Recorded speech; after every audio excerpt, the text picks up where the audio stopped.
everybody, this is Intrepid83 and welcome back to Let's Play Suikoden 5. Alright, let's speak to Oboro here and find out what he has learned about Alhazred.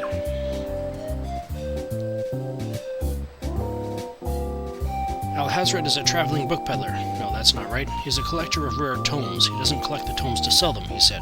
So the term peddler apparently offends him. Alright, let's send him off on number 2. Awesome. Alright, I'll head back to headquarters and I will meet you there. Alright, we're back.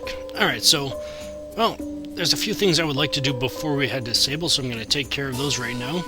Well, first of all, I pretty much reset my party, everything's stashed in the storage, and I took all the party members out that I could, just to give you an update of where, get caught up on showing you where the Stars of Destiny that we have recruited end up. So, alright, so first of all, Jean is right here. And we definitely will, but anyways. And another one, another fairly interesting one, is Taylor himself. He ends up right down here. Now the thing with Taylor is that I was actually intending to start reading his newspapers as soon as I recruited him, but I forgot to do that. And then I remembered, and then so I had to make it part of this episode, and another viewer reminded me not to forget this time. So yeah, anyways, I think we're only 2 newspapers behind, 2 issues behind, so I figured I might as well read them now to get caught up.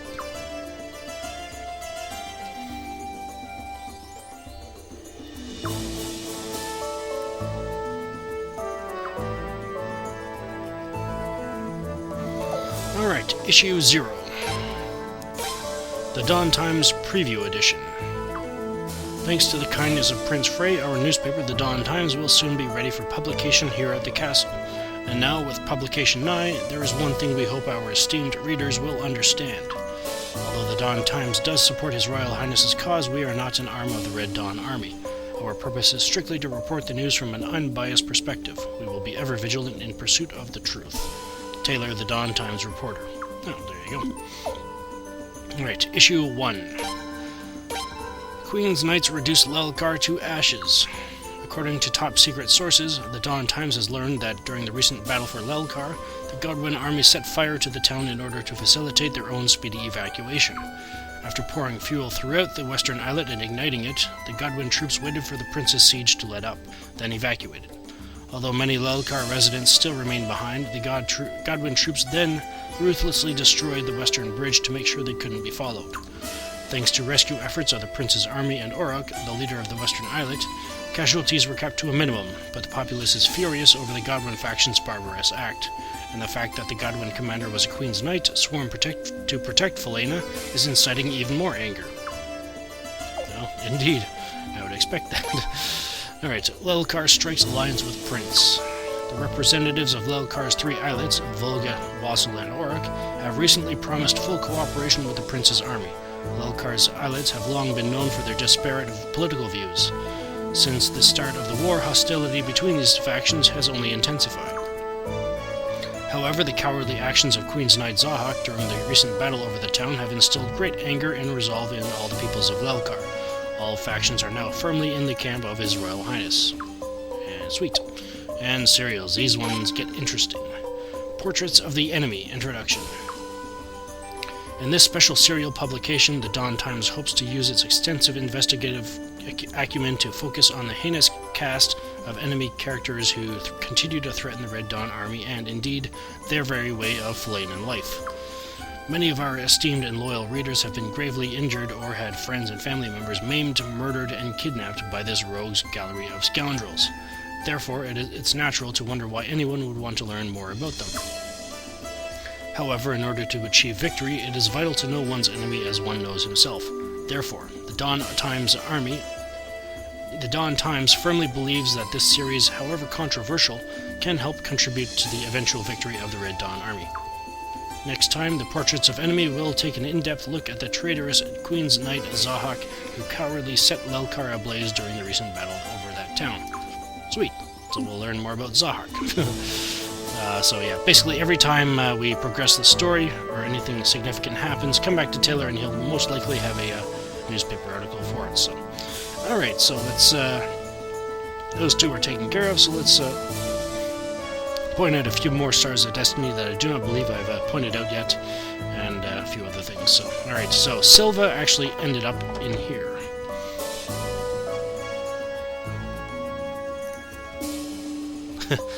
Well, he did take 3 tries to join us, but yeah. And Murad is standing right out here. Well, there you go. Awesome. And here's Talgil. Toma is out here, I believe.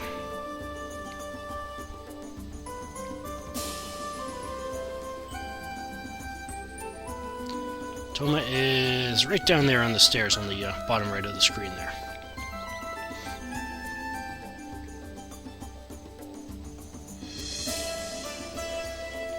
And Nikia is right here. And I believe Gesh is right beside Zunda, you know, where Kisara is and all that stuff. Basically out front of the war room, but I don't feel like running around that entire building just to show you that, so I just figured I'd mention it. Alright, let's take a look at the comment box and then start getting ready to head over to Sable. Oh, we got 5 of them. A cave from Takem. I didn't know anything about the cave Your Highness and Jean went in. I'm quite ashamed of all that bragging about making the most accurate map of Flana ever. Oh, come on, man. I'm sure you weren't the only person that didn't know about it.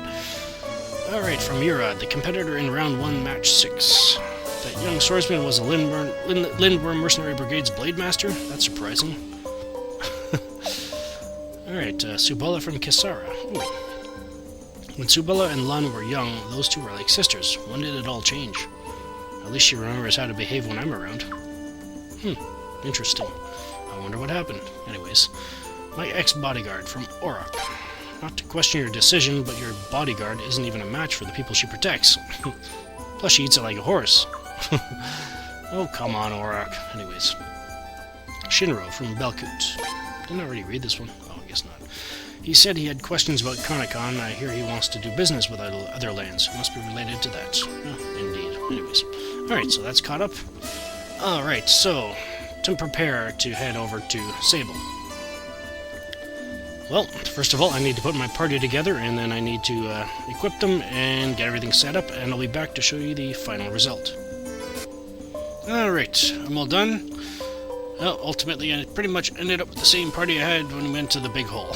But, yeah, so I've got Kyle, Leon, Frey, Jean, Vicky, and Sileeds, with Egbert, Marina, Murad, and Taylor in my entourage. I have changed, I think, maybe one thing, but anyways, formation. I'm still using the sorcery tactic here, set up as you can see there. As far as skills go, this is what I have equipped on everybody. And there we go.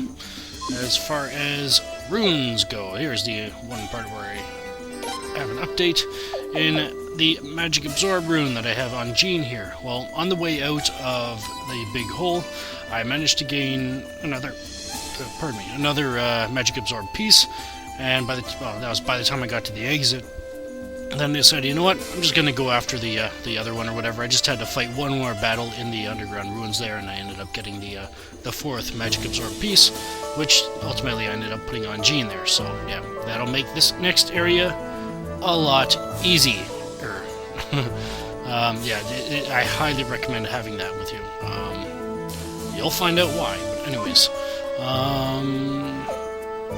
as far as items in my inventory go, I've got some medicine here, I got some antitoxin, and I actually have some escape scrolls as well. Another item I highly recommend you have with you for the next area. Again, you'll find out why.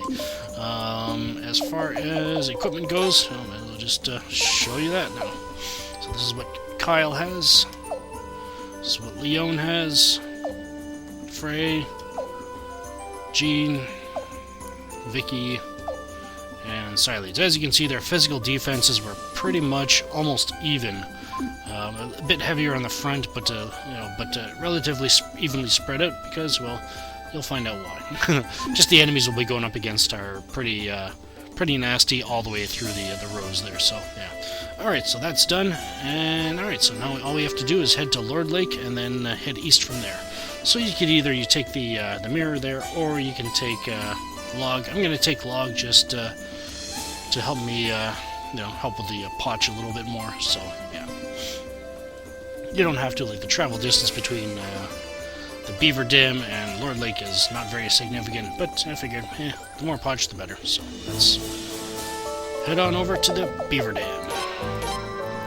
And just simply because it's such a short trip, I figure I might as well just leave the travel in.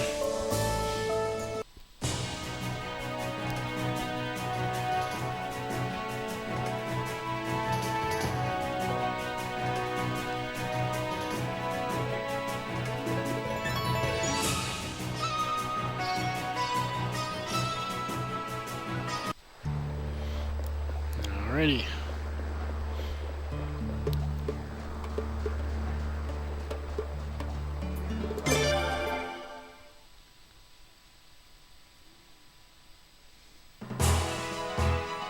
There aren't any new enemies around here, so no worries. Except for maybe one, the mini-boss, but... there's Lord Lake, let's head east.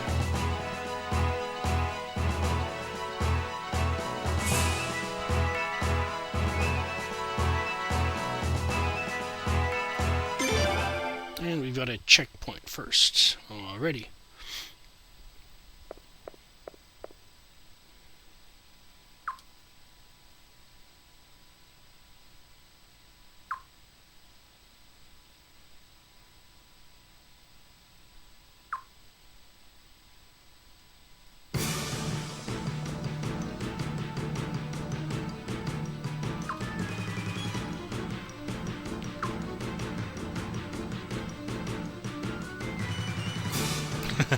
It's not exactly how it goes, but I get the point.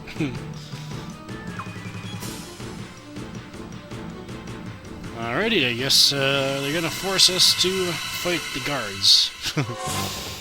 Or the Sable Patrol Guard, yeah. Sable Patrol Guards, alright, these guys have 1,200 hit points each, so, yeah, they're all pretty standard, so just go all out, I guess. Actually, you know what? Let's just... Now that we've got that rune, I'm actually going to use this. And just do that.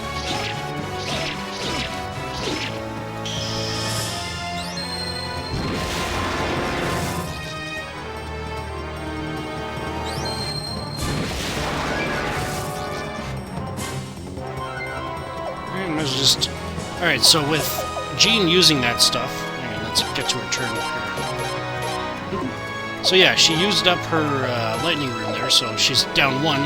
Now the thing about the magic absorb piece, every successful attack, in other words, when she physically attacks and she actually hits him, it doesn't matter how much she hits him for, she just has to connect with the hit.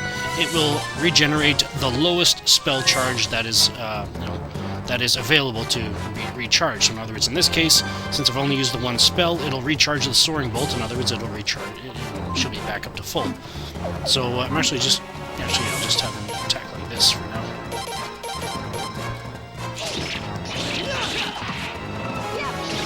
And there we go. That should recharge her spell charge. Yeah, just keep that in mind. It recharges the lowest level first. So, yeah. As you can see there, her little, I guess, dots below her name are all full, they're actually filled up. So, there we go.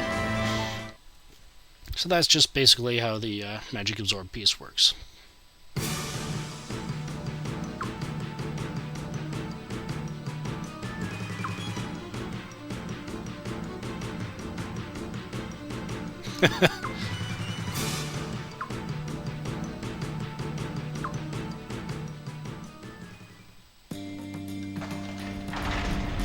Hey, it's Bosendine.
I'm with Leon on that one.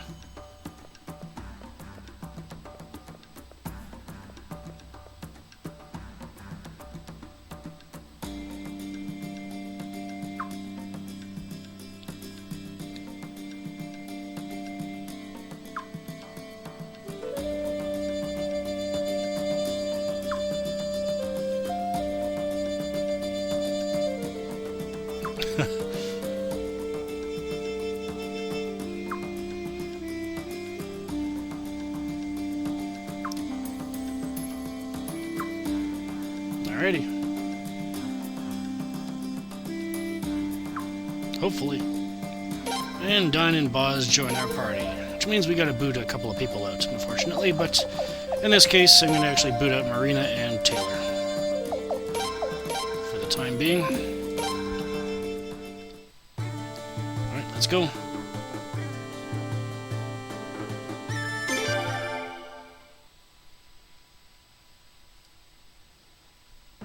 Alright, now that we're on the other side of the checkpoint, the enemies over here are essentially the same enemies we fought in the last time we were at the Lunas Northwoods. So yeah, the mini-boss around here is the Salamander and all that kind of stuff. So these guys are a bit stronger. Actually, one thing I actually want to change with my setup there. I was kind of hoping that Jean would be strong enough to do what she needed to do with that group, but she didn't, so I'm actually going to give her the magic ring instead. Let's place that. Let's give the other jewel ring. Oh, I can leave one there. Alright. Alright, I guess that'll have to do that.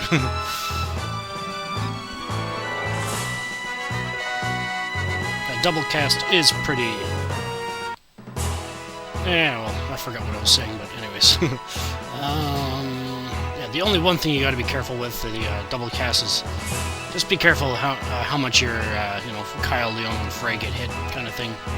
Obviously, they're okay right now because of Murad, but just keep an eye on that.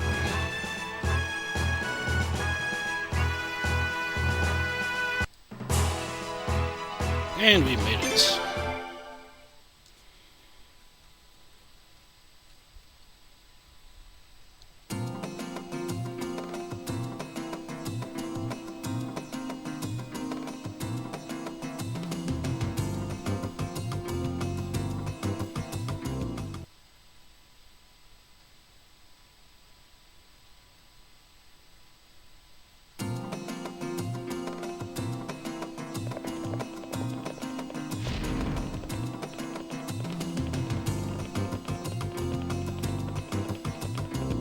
Why do I feel like I'm watching Lord of the Rings? Anyways.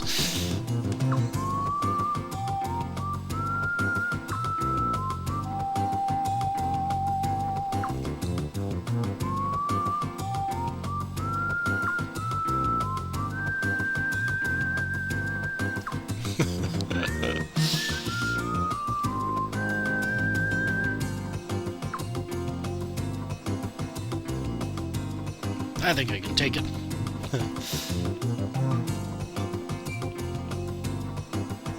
Who's that?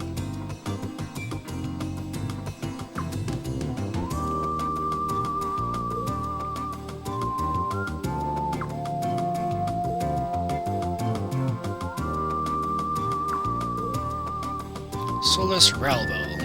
Alright. Pleased to meet you.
guess so.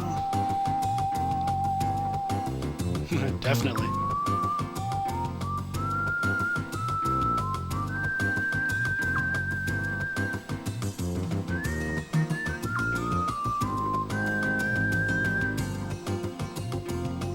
Ranro Mountain. Alright. And Boz leaves, but we have still got Dine. Alright. But there is treasure around this place, so let's grab it. Down here we've got the Fate Control Epic. I believe this affects... Well, why speculate when I can just check it for myself? Oops.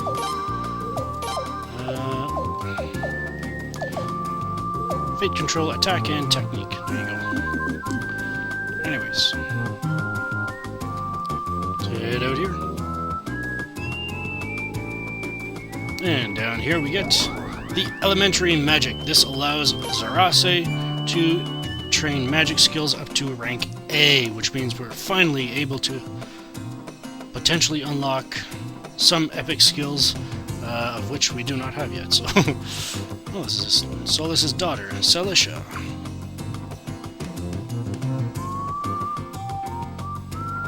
I'll do my best. Unfortunately, I will not be using Dine. Because his weapon needs to be forged, and, yeah. His wife, Melissa.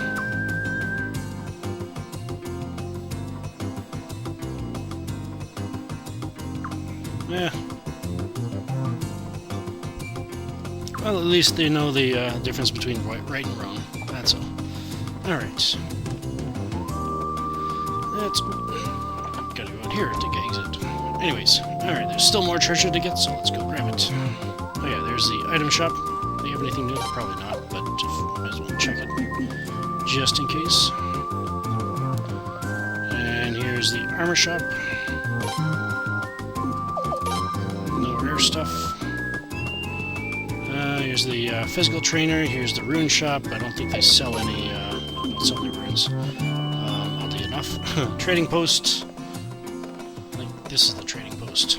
Yeah. Here's the appraiser. Here's the weaponsmith. And there's the magic smith down here. But let's head up here. Here's the inn. And if you head up here...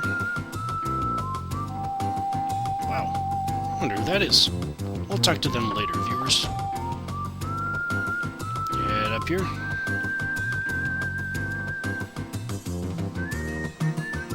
And head across here. Yes, we're going all this way just for this. The old book number 8. Alright, now on to backtrack.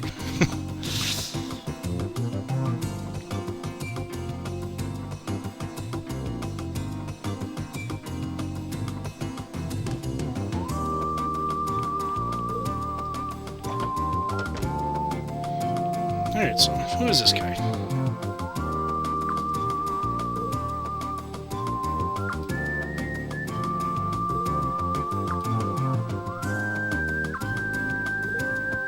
Armas.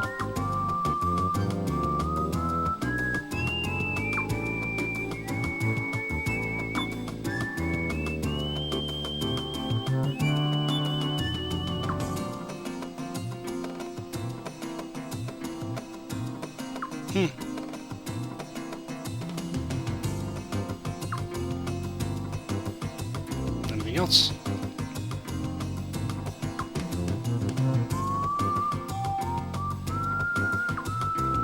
Well, that's good on you.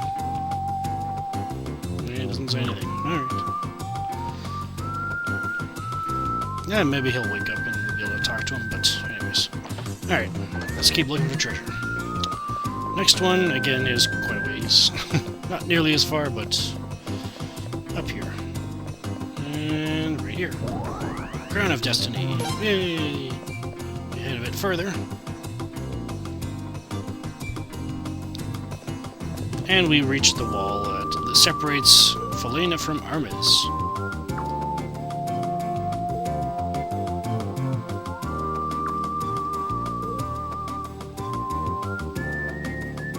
Yes, I am.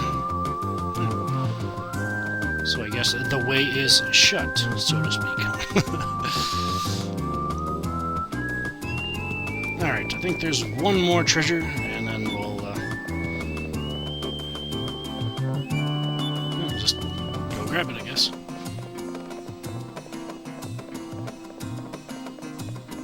This one, you gotta head up here, up these stairs, behind the building, and we get the silver hammer.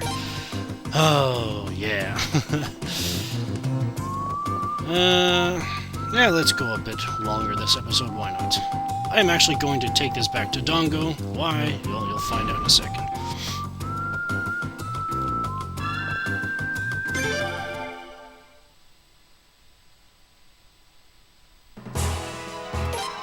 Alright, let's back to headquarters.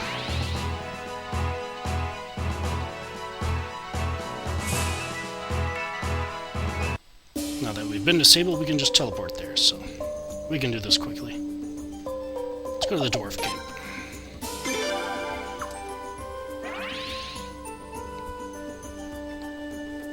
Again, I actually recommend doing this now. Anyways.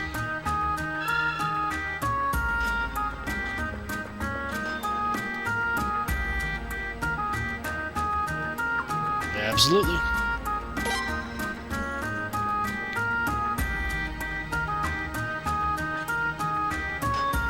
Alright. Alright, I'll take a moment here to sharpen Kyle, Leon, Frey, and Sileid's weapons up to level 12, and I'll be right back. This will take a lot of posh, so be prepared to spend. Alright, we're done, and yes, that took a total of 248,000 poch to do, so yeah. Poch is very much important still. So after you do that,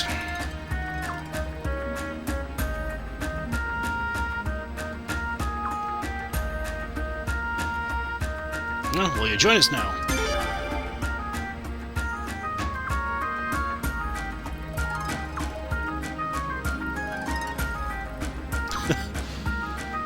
Great. We have to wait longer now? I mean, yeah, I know it's not exactly been 100 years, but...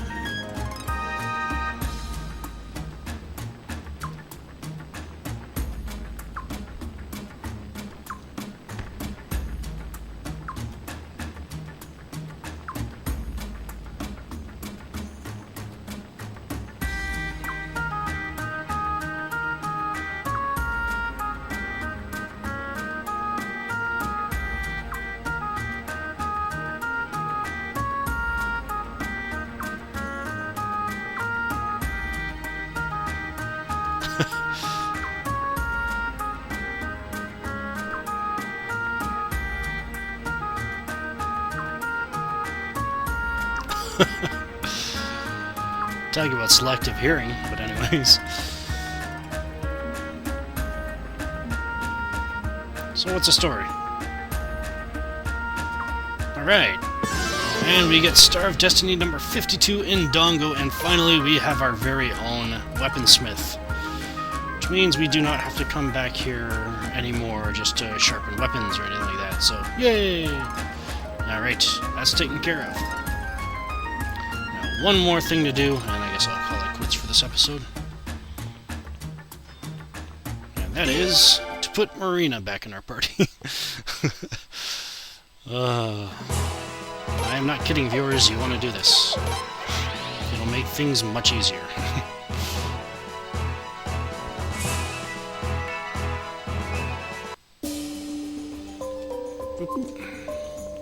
And Dongo, just to show you, he's right over there.